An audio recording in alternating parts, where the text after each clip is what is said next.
আসসালামু আলাইকুম রহমতুল্লাহ। সুপ্রিয় শিক্ষার্থীরা, আশা করি তোমরা সবাই অনেক ভালো আছো। আগামী বছর যারা ক্লাস 9 অথবা 10-এ উঠতে যাচ্ছ, সো তোমাদের জন্য আজকের এই ভিডিওটি। এই ভিডিওতে আমরা তোমাদের যে আগামী বছর যে জীববিজ্ঞান বইটি আসবে, সো সেই জীববিজ্ঞান বইটি কেমন হবে এবং তার মধ্যে কী কী অধ্যায়গুলো থাকবে, তোমাদেরকে কী পড়তে হবে, এইসব বিষয় নিয়ে আলোচনা করব, অর্থাৎ জীববিজ্ঞান বই রিভিউ করব। তোমরা থাম্বনেল দেখেই বুঝে গিয়েছো। সো আমরা দেরি না করে শুরু করতেছি। প্রথমেই তোমাদের রিভিউ করার ক্ষেত্রে আমি যেটা বলবো যে এটা হচ্ছে জীববিজ্ঞান বই। এটা যদি আমরা সালটা একটু দেখে নেই, দেখবে এখানে দেওয়া আছে 2023 সাল।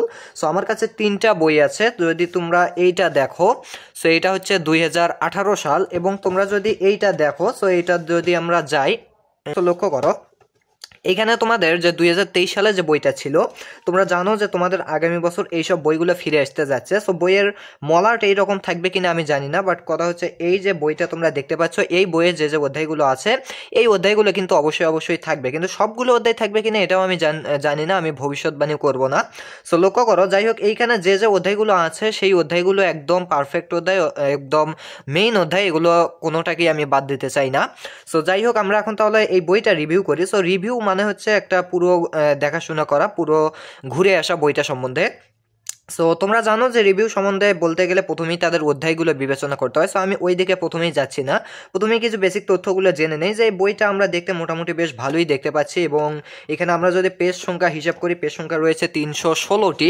আচ্ছা, এটা হচ্ছে 2023 সালের বই। আমরা যদি 2018 সালের বইয়ে যাই, সো এখানে আমরা দেখতে পাচ্ছি পেজ সংখ্যা 314টি, অর্থাৎ 2টা পেজ কিন্তু আগের তুলনায় বেড়েছে। আচ্ছা, এই বইয়ে কত আছে আমি জানি না, কেননা এই বইটা অনেক আগের এবং সেইটা কিন্তু সব শেষ হয়ে গেছে। ওকে, সো লক্ষ্য করো 2টা পেজ বাড়লো।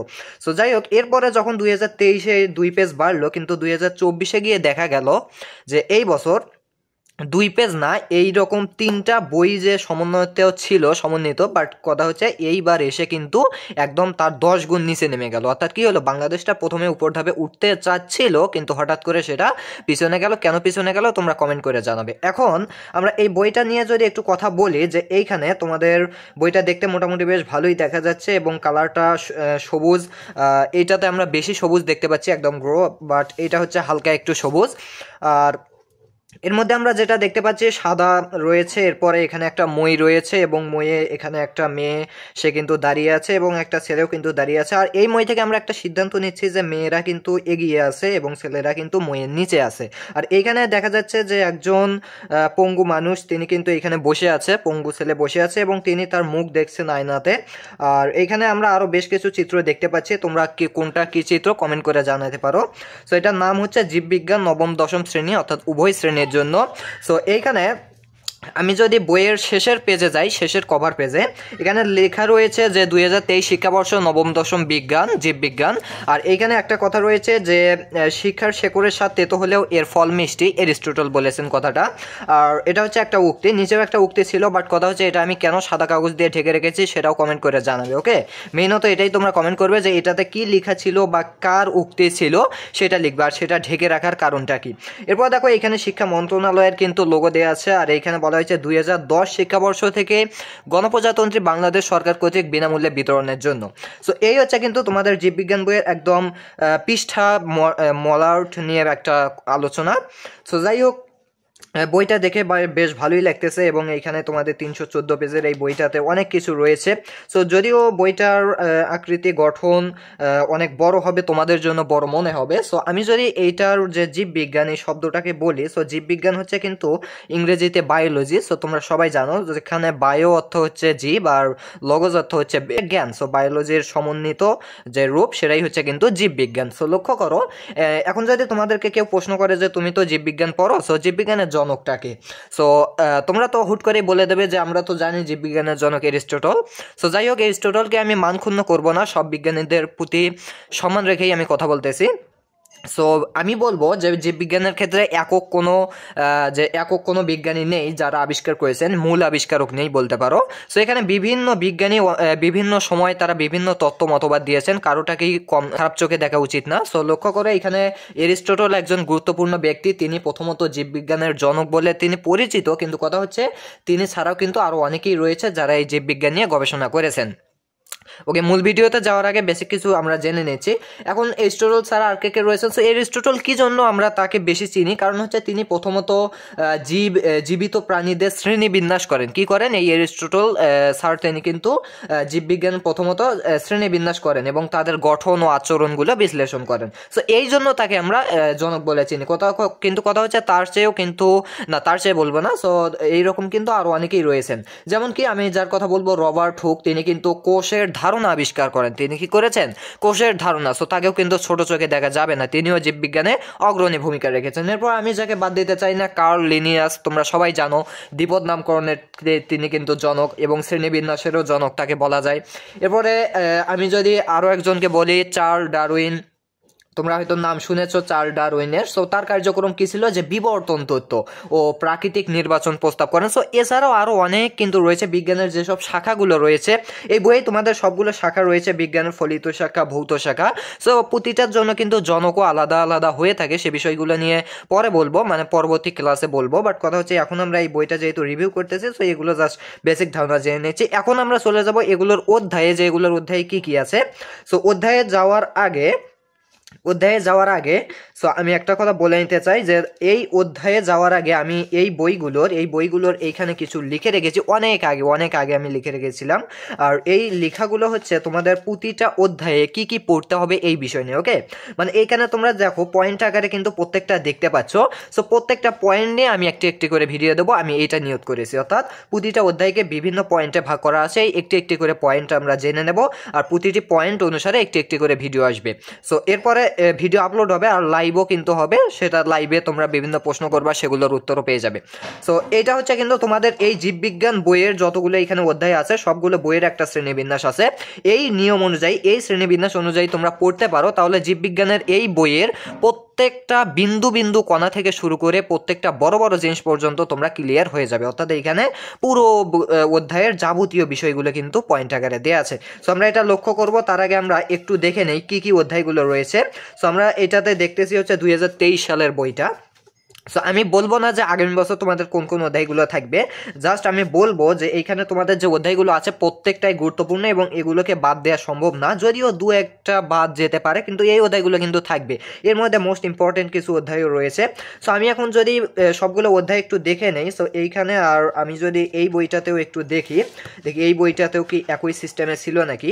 ওকে, আমি যদি এই বইটাতেও একটু দেখি, হ্যাঁ, আর এই বইটাতে কি সূচিপত্র আছে কিনা জানি না, দেখি তবুও যদি চেক করি, এইখানেও আছে, হ্যাঁ। সো আমি এখন প্রত্যেকটাতে দেখবো। এইখানে দেখো জীবন পাঠ, প্রথম যে অধ্যায়টা সেটার নাম হচ্ছে কিন্তু জীবন পাঠ। এরপরে আছে জীবকোষ ও টিস্যু আছে, এরপরে কোষ বিভাজন আছে, এরপরে জীবনী শক্তি আছে, খাদ্য পুষ্টি পরিপাক আছে, জীবে পরিবহন আছে, গ্যাসীয় বিনিময় আছে, রেচন প্রক্রিয়া আছে, দৃঢ়তা প্রদান ও চলন আছে, সমন্বয় আছে, জীবের প্রজনন আছে, জীবের বংশগতি ও বিবর্তন আছে, এবং জীবের পরিবেশ আছে, জীব প্রযুক্তি আছে। সো এই যে অধ্যায় এখানে চতুর্দশ, মানে 14টা অধ্যায় আছে। এখানেও কিন্তু এই বইয়ে অনেক আগের বই, এটাতেও কিন্তু 14টা অধ্যায় রয়েছে। তোমরা দেখতে পাচ্ছ জীবন পাঠ, জীবকোষ ও টিস্যু, মানে একই কিন্তু, ঠিক না? যদি কোনো মিস্টেক থেকে থাকে বা এখানে একটা আছে, এটা এইখানে সেটার পরিবর্তে অন্য কিছু যোগ করা আছে, সেটা জানাবে। বাট বিভিন্ন ক্ষেত্রে দেখা গিয়েছে যে এই বইয়ে যেসব বিষয় একটু ভালোভাবে ক্লিয়ার নাই, সেই সব বিষয় কিন্তু এই নতুন বইয়ে আবার ক্লিয়ার করা হয়েছিল। এরপর আবার এই নতুন বইয়ে অনেক কিছু ক্লিয়ার নাই, যেটা আবার এই বইয়ে ক্লিয়ার হয়েছিল। সো সময়ের পরিবর্তনে সব কিছুই পরিবর্তন হয়, এটা তোমরা সবাই জানো। এখন এইটার সাথে আবার এইটারও কিন্তু সম্পূর্ণ মিল আছে, এখানেও 14টা অধ্যায় একদম ঠিকঠাক, সব ঠিকঠাক আছে। এখন আমরা কি করব, 14টা অধ্যায় তো তোমরা দেখে নিলে কি কি 14টা অধ্যায় আছে। ওই 14টা অধ্যায়ে আমি আবার কি করেছি, এইখানে লিখে রেখেছি। সো এইখান থেকে আমরা দেখে নেব কোনটাতে কি কি পড়তে হবে, কোনটাতে কি কি আমাদের প্রকারভেদটা কি কি আছে, সেই অনুযায়ী আমরা পড়বো ইনশাল্লাহ। সেই অনুযায়ী ক্লাস আপলোড হবে, লাইভ হবে, সব কিছু হবে। অর্থাৎ এটাই হচ্ছে আমাদের কি বলতে পারো একটা সূচি। ওকে, এটাই হচ্ছে আমাদের একটা সূচি। সো আমি এই বইটা এর দিকে রাখতেছি। আর বই সম্বন্ধে এখানে তো তোমরা দেখতেই পেলে কভার পেজটা অনেক সুন্দর, বেশ মোটামুটি ভালোই আছে। বইটার ওজনও রয়েছে। সো বইটার ওজন আমি মেপে দেখতে পারতাম, বাট মেপে দেখলাম না। কিন্তু একটা বিষয় আমি খেয়াল করলাম যে 2018 সালের যে বইটা আর এইখানে 2023 সালের যে বইটা, দুইটা বইয়ের ওজনটার মধ্যে বেশ পার্থক্য রয়েছে। এই 18 সালের বইটার ওজনটা আমি বেশি দেখতে পাইলাম। এর মেইন কারণ হলো এই কাগজটায় কিন্তু সমস্যা রয়েছে, মানে সমস্যা নাই, একটাতে বেশি, একটাতে বড়, বা একটাতে মোটা আর একটাতে পাতলা, জাস্ট এটাই। সো এখন আমরা কি করব, এই যে অধ্যায়গুলো আছে সবগুলো অধ্যায় দেখে নেব, সবগুলো অধ্যায়ের মধ্যে কি কি পড়তে হবে সেই অনুযায়ী আমাদের ক্লাস আসবে। বাট যেহেতু গুরুত্বপূর্ণ অধ্যায়গুলো তোমাদের মানে আগামী সিলেবাসে আসার সম্ভাবনা রয়েছে, সো সেই গুরুত্বপূর্ণ অধ্যায়ের ভিডিওগুলো আমরা আগে নেব ইনশাল্লাহ। কি বলেছি, সেই গুরুত্বপূর্ণ অধ্যায়ের ভিডিওগুলো আগে নেব। সো এই যে এখানে তোমরা যে প্রকারভেদগুলো দেখতে পাচ্ছ প্রতিটি অধ্যায়ের অনেক আগে আমি এসব করে নিয়েছিলাম। সো এই সব মানে প্রায় 2-3 বছর হয়ে গেল। সো এখন আমি তোমাদেরকে এটা প্রদর্শন করতেছি, কেন এটা অত্যন্ত গুরুত্বপূর্ণ। সো এখন লক্ষ্য করো, প্রথম অধ্যায় ছিল জীবন পাঠ। এইখানের মধ্যে 3টা ভাগ আছে। 3টা ভাগ কি কি?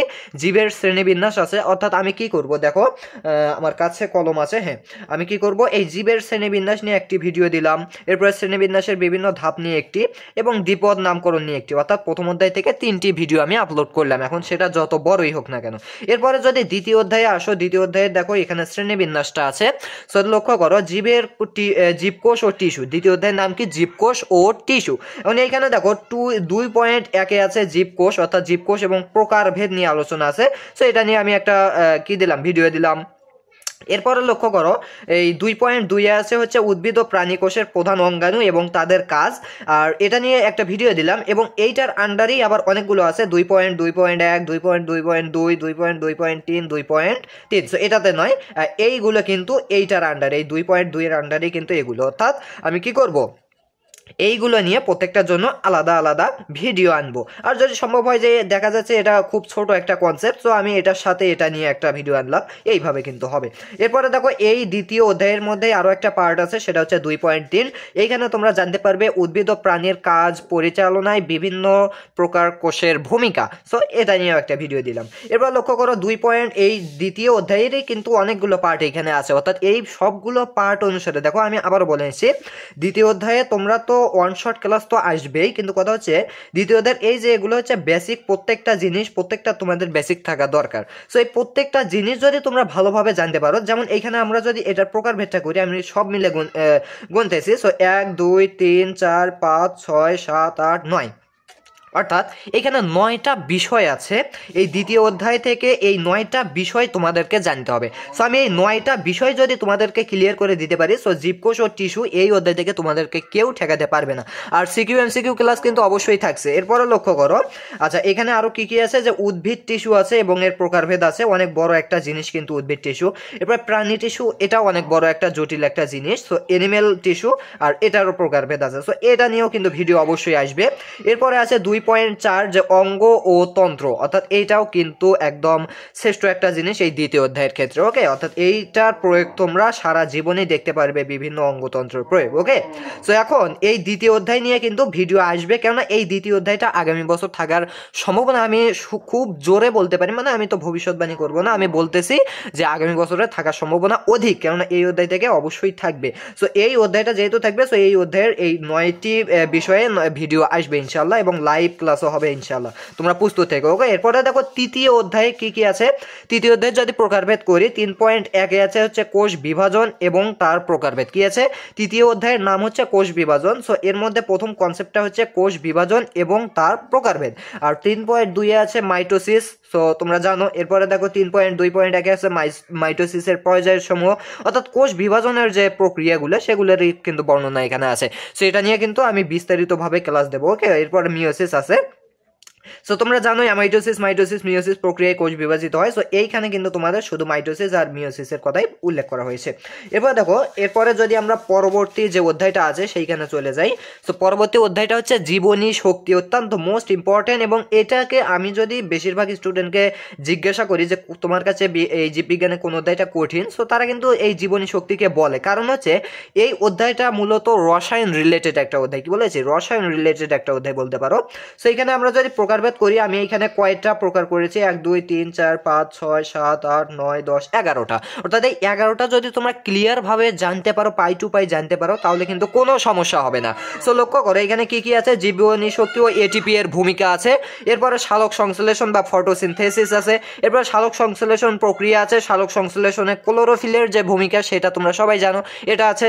এরপর লক্ষ্য করো সালোক সংশ্লেষণে আলোর ভূমিকা আছে। সালোক সংশ্লেষণের প্রভাবক, অর্থাৎ জীবনী শক্তি হচ্ছে পুরোটাই সালোক সালোক সংশ্লেষণের উপর ভিত্তি করেই কিন্তু। এরপরে কি আছে যে জীব জগতের সালোক সংশ্লেষণের গুরুত্ব, শ্বসন বা রেসপিরেশন আছে, শ্বসনের প্রকারভেদ আছে, শ্বসন প্রক্রিয়ার প্রভাবক সমূহ আছে, শ্বসনের গুরুত্ব আছে। অর্থাৎ এখানে দুইটা বিষয়, একটা হচ্ছে সালোক সংশ্লেষণ, একটা হচ্ছে শ্বসন। সালোক সংশ্লেষণ, শ্বসন। শ্বসন মানে আবার তোমরা এই শ্বসন বোঝো না যেটা আমরা শ্বাস প্রশ্বাস, না ওটা না, এটা হচ্ছে কিন্তু জারিত হওয়া, খাবার কিন্তু জারিত হয়ে যে হজম প্রক্রিয়াটা সেটা বোঝাচ্ছে। এরপরে লক্ষ্য করো পঞ্চম অধ্যায় ওকে। পঞ্চম অধ্যায়ে কি আছে, খাদ্য পুষ্টি এবং পরিপাক কি আছে, খাদ্য পুষ্টি এবং পরিপাক। সো মোস্ট ইম্পর্টেন্ট একটা এই অধ্যায়টা অবশ্যই থাকবে, আমি বলবো এটা থাকবে। আর জীবনী শক্তি অত্যন্ত গুরুত্বপূর্ণ, ওটাও থাকার সম্ভাবনা রয়েছে এবং থাকবে। সো পঞ্চম অধ্যায় দেখো এখানে আমি কয়টা ভাগে ভাগ করেছি, 1 2 3 4 5 6 7 8টা। সো এখানে দেখো প্রথমেই আছে উদ্ভিদের খনিজ পুষ্টি, প্লান্ট মিনারেল নিউট্রিশন। এরপরে কি আছে, পুষ্টি উপাদানের উৎস এবং ভূমিকা। এখন বলবো ভাই এগুলো তো নানান কথা, আমরা তো বুঝতে পারতেছি না। সো প্রতিটা বিষয় তো তোমাকে আমি এখনই বুঝতে বলিনি, আমরা যখন এগুলোর ক্লাস আনবো প্রত্যেকটা বিষয় নিয়ে আলাদা আলাদা ভালোভাবে বুঝবো, তখন তোমরা বুঝতে পারবে, এটাই স্বাভাবিক। এরপর দেখো 5 পয়েন্ট এখানে আছে কি, পুষ্টি উপাদানের উৎস এর ভূমিকা, পুষ্টি উপাদানের অভাবজনিত লক্ষণ, কোন পুষ্টির অভাবে তোমার কোন রোগ হতে পারে, এইসব বিষয় এখানে আছে। এরপর প্রাণীর খাদ্য পুষ্টি আছে, খাদ্যের প্রধান উপাদান ও তার উৎস, তোমরা সবাই জানো, আমি শর্করা, চর্বি, ভিটামিন, খনিজ, এগুলো সবাই জানো। এরপরে আদর্শ খাদ্য পিরামিড একটা আছে, এখানে তোমাদের ভালোভাবে বুঝতে হবে পিরামিডটা। এবার খাদ্য গ্রহণের নীতিমালা আছে। দেখো ডায়েট তোমরা করবে, বাট কথা হচ্ছে কিন্তু তোমরা সব খাবার খাবে না, মানে এক নাগারে তোমরা যে কোনো খাবার দেওয়া হলো তোমরা একদম পেট ভরে গেলে, এটা কিন্তু ঠিক না। এবার দেখো পুষ্টির অভাবজনিত রোগ, তোমরা সবাই জানো পুষ্টির অভাবে নির্দিষ্ট কিছু রোগ হয় এবং অনেক অনেক রোগ হয়। এরপরে আমরা যদি যাই পরবর্তী যে অধ্যায়টা, এখানে কিন্তু আরো বিষয় রয়েছে। ওকে আমি অধ্যায়টাকে গুরুত্ব কম দিয়েছিলাম। সো লক্ষ্য করো এইখানে অধ্যায়টাতে আমরা এই পাশে কয়টা দেখলাম, 1 2 3 4 5 6 7 8। অধ্যায়টা বিশাল বলতে পারো, জীববিজ্ঞানের সবচেয়ে বড় অধ্যায়। সো 8টা দেখেছিলাম। এরপরে দেখো এইখানে কিন্তু আরো অনেকগুলো আছে, 9 10 11 12 13 14 15 16 17 18 19 20 21, অনেক বড় অধ্যায়। সো এখানে কি কি আছে, পুষ্টির উপাদানের শক্তি, খাদ্য শক্তি পরিমাপের একক। এরপরে আছে পুষ্টি উপাদানের তাপ শক্তি নির্ণয়, বিএমআই এবং বিএমআর, এরপরে বিএমআর এর মান নির্ণয়, বিএমআই মান নির্ণয়। এরপরে কি আছে, শরীর চর্চা ও বিশ্রাম আছে, খাদ্যদ্রব্য সংরক্ষণে রাসায়নিক পদার্থের ব্যবহার, পরিপাক আছে, পৌষ্টিক নালী আছে, পৌষ্টিক গ্রন্থি আছে। এরপরে খাদ্য পরিপাক ক্রিয়া আছে। এরপরে কি আছে, দেখো আন্তরিক সমস্যা আছে। এরপরে যদি ষষ্ঠ অধ্যায় খেয়াল করো, বলবা যে ভাইয়া আপনার লেখা এত খারাপ কেন? দেখো এই লেখাগুলো আমি অনেক আগে লিখেছি, কি বলেছি, অনেক আগে লিখেছি। সো এখনো যে বলবা যে আপনার লেখা কি এখনো অনেক সুন্দর, নো, কখনোই না। তোমরা যারা আমার লাইভ ক্লাস করেছো তোমরা কিন্তু জানো লেখা কিন্তু আমার খুব জঘন্য খারাপ। সো জীবে পরিবহন, এইখানে দেখো ষষ্ঠ অধ্যায় হচ্ছে জীবে পরিবহন আছে। এইখানে যে বিষয়গুলো আমি কি এই পাশেও লিখে রয়েছে কিনা আগে দেখে নে। হ্যাঁ অনেক বড়, এটাও অনেক বড় একটা অধ্যায়, অনেক বড় অধ্যায়। কি কি আছে, 1 2 3 4 5 6 7 8। সো এখানে 8টা, আর এই পাশে যদি লক্ষ্য করো 9 10 11 12 13 14 15 16টা, অর্থাৎ 16টা এখানে বিষয় কিন্তু জানার আছে। 16টা বিষয় না, দেখো এটা সিস্টেমটা হচ্ছে 6.1 6.2 6.2 এর আন্ডারেই আবার অনেকগুলো আছে, লক্ষ্য করছো, 6.2 এর আন্ডারেই অনেকগুলো আছে। যাই হোক আন্ডারে যেগুলো আছে সেগুলোর জন্য হয়তো আলাদা আলাদা ভিডিওর প্রয়োজন হতে পারে। সো 6.1 আছে উদ্ভিদ ও পানির সম্পর্ক, পানীয় খনিজ লবণ শোষণ, উদ্ভিদে পরিবহন, সালোক সংশ্লেষণে উৎপাদিত পদার্থের পরিবহন, প্রচ্ছেদন আছে, মানবদেহে রক্ত সংবহন আছে, রক্ত আছে এবং ব্লাড গ্রুপ, রক্তের গ্রুপ নির্ণয় আছে, কিভাবে তোমরা রক্তের গ্রুপ নির্ণয় করবে, ওকে, এইসব বিষয় কিন্তু আছে। এরপরে লক্ষ্য করো যেহেতু রক্ত রিলেটেড হৃৎপিণ্ডের গঠন কাজ আছে, হৃৎপিণ্ডের গঠন আছে। এরপর হৃৎপিণ্ডের মধ্যে রক্ত সঞ্চালন পদ্ধতি আছে, রক্তবাহিকা আছে, রক্তচাপ আছে বা ব্লাড প্রেশার যেটাকে বলা হয়, কোলেস্টেরল আছে। দেখো এটা কিন্তু কোলেস্টেরল মানে রক্তের কোলেস্টেরল থাকে। এবার দেখো অস্থিমজ্জার রক্তের অস্বাভাবিক অবস্থা, লিউকেমিয়া রোগের যে প্রভাব সেগুলো আছে। এরপর রক্ত সংবহনতন্ত্রের কয়েকটি রোগ ও প্রতিকার আছে। দেখো এই বিষয়গুলো কিন্তু তোমাদেরকে জানতে হবে। এরপরে আসে সপ্তম অধ্যায় গ্যাসীয় বিনিময়। তোমরা সবাই জানো গ্যাসীয় বিনিময় কি, অর্থাৎ ওই যে আমরা উদ্ভিদ এবং প্রাণীর মধ্যে যে গ্যাসের যে বিনিময়টা, কার্বন ডাইঅক্সাইড অক্সিজেন, এটাই কিন্তু গ্যাসীয় বিনিময়। সো এটা এইরকম করে বললেই হবে না, এর মধ্যে অনেক বিষয় জানার আছে। সো এটা অধ্যায়টা ছোট, 1 2 3 4 5টা বিষয় জানতে হবে। সো উদ্ভিদের গ্যাসীয় বিনিময় জানতে হবে, মানব শ্বসনতন্ত্র জানতে হবে, শ্বসনতন্ত্র বা রেসপিরেটরি সিস্টেম জানতে হবে, শ্বাসক্রিয়া জানতে হবে, শ্বাসনালী সংক্রান্ত কিছু রোগ আছে সেগুলো সম্বন্ধে জানতে হবে। এরপরে দেখো ভিডিওটা অনেক বড় হচ্ছে, যাই হোক তোমরা মনোযোগ দিয়ে হালকা একটু দেখতে থাকো। আমরা যেহেতু সবগুলো বিষয়ের উপর ভিডিও ভিডিও আনবো ইনশাল্লাহ, লাইভ ক্লাস হবে ইনশাল্লাহ, তোমরা রেডি থেকো শুধু। আর অষ্টম অধ্যায়ে আছে রেচন প্রক্রিয়া, রেচন প্রক্রিয়া। সো রেচন প্রক্রিয়ার মধ্যে কি তোমরা সবাই জানো, এই অধ্যায় সম্বন্ধে তোমরা সবাই জানো রেচন প্রক্রিয়া। কিন্তু দেখো রেচন আছে, বৃক্ক বা কিডনি আছে, বৃক্ক বিকল, ডায়ালাইসিস ও প্রতিস্থাপন কিন্তু আছে। অধ্যায়টা ছোট, 8.1, 8.2, 8.3, ওকে, অধ্যায়টা ছোট, অর্থাৎ আমাদের যে কিডনি বিষয়ক পড়াশোনা এটা কিন্তু এখানে আছে। এবার লক্ষ্য করো নবম যে অধ্যায় সেটা হচ্ছে দৃঢ়তা প্রদান ও চলন, অর্থাৎ যেটা কঙ্কাল তন্ত্র তোমরা বলতে পারো। তো এখানে কিন্তু কঙ্কাল তন্ত্রের পরিচিতি আছে। দেখো মানব কঙ্কালের সাধারণ পরিচিতি আছে, দৃঢ়তা প্রদান এবং চলনে কঙ্কালের ভূমিকা আছে, অস্থি তরুণাস্থি এবং অস্থি সন্ধি বা বন্ড, কার্টিলেজ অ্যান্ড জয়েন্ট, এই বিষয়গুলো আছে। তো এরপরে দেখি আরো আছে, হ্যাঁ আরো কয়েকটি বিষয় আছে। দেখো পেশি আছে, এখানে তোমরা পেশি সম্বন্ধে জানতে পারবে। এরপরে দেখো এখানে কি লিখেছে, শুধু মানুষের লিখেছে, যাই হোক। এরপরে টেন্ডন, লিগামেন্ট আছে বা অস্থি সন্ধি আছে, অস্থি সংক্রান্ত রোগ, মানে এগুলো হাড় সংক্রান্ত যাবতীয় বিষয় এই অধ্যায়ের আলোচনা। এরপর আমরা যদি পরবর্তী দশম অধ্যায়ে প্রবেশ করি, দেখো সমন্বয়, অত্যন্ত বৃহৎ একটা অধ্যায় এবং অত্যন্ত গুরুত্বপূর্ণ, মোস্ট ইম্পর্টেন্ট অধ্যায়। দেখো কোঅর্ডিনেশন। তো লক্ষ্য করো 10.1 আছে উদ্ভিদের সমন্বয়, এরপরে ফাইটো হরমোন, প্রাণীর সমন্বয় প্রক্রিয়া, স্নায়ুতন্ত্র, কেন্দ্রীয় স্নায়ুতন্ত্র, প্রান্তীয় স্নায়ুতন্ত্র, হরমোন, মানবদেহের কয়েকটি মুখ্য নালীবিহীন গ্রন্থির পরিচিতি, কাজ ও নিঃসৃত হরমোন। এরপর আছে প্রাণরস ও হরমোনজনিত অস্বাভাবিকতা, স্নায়বিক বৈকল্যজনিত শারীরিক সমস্যা আছে, সমন্বয় কার্যক্রমে তামাক ও মাদক দ্রব্যের প্রভাবগুলো আছে। যাই হোক এই অধ্যায়ে অর্থাৎ সমন্বয় মানে এখানে হচ্ছে তোমাদের স্নায়ুতন্ত্র বিষয়ে কিন্তু পড়াশোনা এখানে আছে। এবার লক্ষ্য করে একাদশ অধ্যায় আছে জীবের প্রজনন, মোস্ট ইম্পর্টেন্ট অধ্যায়। দেখো কি কি আছে, জীবে প্রজননের গুরুত্বতা আছে, উদ্ভিদের প্রজনন আছে, প্রজনন অঙ্গ ফুল আছে, পরাগায়ন আছে, এরপর কি আছে নিষেক আছে, ওকে, ফের্টিলাইজেশন। এবার লক্ষ্য করো আমরা যদি পরবর্তী অধ্যায়ে যাই, 14টা অধ্যায়, তো 14টাই যে থাকবে এমন কোনো কথা নেই। আর যেহেতু তোমাদের আবারও শর্ট সিলেবাস দেবে, আবারও কিন্তু সংক্ষিপ্ত হবে অধ্যায়গুলো, ওকে। এরপর দেখো 11.3 ওই অধ্যায়েরই আবার আছে যে প্রাণীর প্রজনন, নিষেক, মানব প্রদানে হরমোনের ভূমিকা, ভ্রূণের বিকাশ, এরপরে কি প্রজনন সংক্রান্ত রোগ আছে, এইডস আছে, ওকে। এরপরে দ্বাদশ অধ্যায়ে কি জীবের বংশগতি ও বিবর্তন, জিন তত্ত্ব, গ্রেগর জোহান মেন্ডেল, তোমরা সবাই জানো। তো জীবের বংশগতি আছে, বংশ পরম্পরায় চারিদিক বৈশিষ্ট্য বহনকারী উপাদান আছে, ডিএনএ টেস্ট আছে, মানুষের লিঙ্গ নির্ধারণ আছে, কে মেয়ে হবে কে ছেলে হবে। এরপরে কি আছে জেনেটিক ডিসঅর্ডার বা বংশগতি ব্যাধি বা অস্বাভাবিকতা আছে, জৈব বিবর্তন তত্ত্ব আছে, জীবনের আবির্ভাব আছে। এরপরে কি আছে ডারউইন বা ওই যে চার্লস ডারউইনের কথা একটু আগেই কিন্তু আমি এখানে বলেছি প্রথমে, ওকে, চার্লস ডারউইন যিনি কিন্তু বিবর্তন তত্ত্বের জনক। সো এরপরে দেখো চার্লস ডারউইন, তো তার মতবাদটা আছে। এরপরে যদি আমরা ত্রয়োদশ অধ্যায়ে যাই জীবের পরিবেশ, তো এগুলো হচ্ছে কিন্তু বায়োলজির অন্তর্ভুক্ত, কিন্তু একটা অন্য শাখার অন্তর্ভুক্ত। সো এখানে কি আছে বাস্তুতন্ত্র আছে বা ইকোসিস্টেম আছে, বাস্তুতন্ত্রের উপাদান, পুকুরের বাস্তুতন্ত্র মানে ইকোসিস্টেম অফ পন্ড, এরপরে খাদ্য শিকল বা খাদ্য শৃঙ্খল, তোমরা এগুলো জানো, খাদ্য জাল, ওকে, বেস্ট ইম্পর্টেন্ট বা অনেক আগে থেকেই জেনে আসতেছো। জীববৈচিত্র্য আছে, বায়োডাইভার্সিটি, বৈচিত্র্যের প্রকারভেদ আছে, বিভিন্ন জীবের মধ্যে মিথস্ক্রিয়া, আত্মনির্ভরশীলতা ও পরিবেশের ভারসাম্যতা আছে, পরিবেশ সংরক্ষণের গুরুত্ব ও পদ্ধতি আছে। চতুর্দশ অধ্যায়ে পাবে হচ্ছে জীব প্রযুক্তি, সেটাও দেখো এখানে কি কি আছে, এগুলো হচ্ছে তোমাদের, এগুলো আমি ক্লাস নেব না মনে হচ্ছে। সো জীব প্রযুক্তি বা বায়োটেকনোলজি আছে, টিস্যু কালচার আছে, টিস্যু কালচার প্রযুক্তির ধাপসমূহ আছে, এর ব্যবহার আছে, জেনেটিক ইঞ্জিনিয়ারিং, ওকে, মোস্ট ইম্পর্টেন্ট, জিএমও। এরপরে আছে কি জেনেটিক ইঞ্জিনিয়ারিং এর ব্যবহার, ওকে। সো যাই হোক এই হচ্ছে কিন্তু তোমাদের পুরোপুরি অধ্যায়। সো আশা করি বুঝতে পেরেছো। দেখা হচ্ছে নেক্সট ভিডিওতে, এবং অন্যান্য যে বইগুলো আছে সেগুলোরও রিভিউ আসতেছে। সো তোমরা কমেন্ট করে জানাবে কেমন লাগলো, আর যদি কোনো বিষয়ে জানতে চাও, কোনো বিষয়ে তোমাদের প্রশ্ন থাকে সেটা কমেন্ট করে জানাবে। আর যেহেতু অতি শীঘ্রই আমাদের লাইভ ক্লাস সহ ক্লাস আপলোড হবে, সো তোমরা রেডি থেকো, প্রস্তুত থেকো। দেখা হচ্ছে মূল ভিডিওতে। সবাই ভালো থাকবে, সুস্থ থাকবে, আল্লাহ হাফেজ।